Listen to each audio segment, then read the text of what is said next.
नमस्कार मंडळी. उन्हाळ्यामध्ये तर काहीतरी थंड प्यावंसं वाटत असेल तर चला मग आज आपण पाणीपुरी रेसिपी बघूया.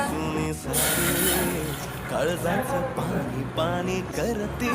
पोरही आता क्यूट वाली गावरान बोली खट्याळ थोडी माझ्या काळजाची चोरही थोडं माझ्या पिरमत पड तू ग बाई खुळ्यागत झाला मन तुझ्याच पायी आता मला लागली या लग्नाची घाई हाय आता बोलू नको ग माझी राणी होशील का या पठ्याची सोबर घरवाली मराठमोळी थोडीशी साधी भोळी स्वागतीचा भारी बायको पाहिजे न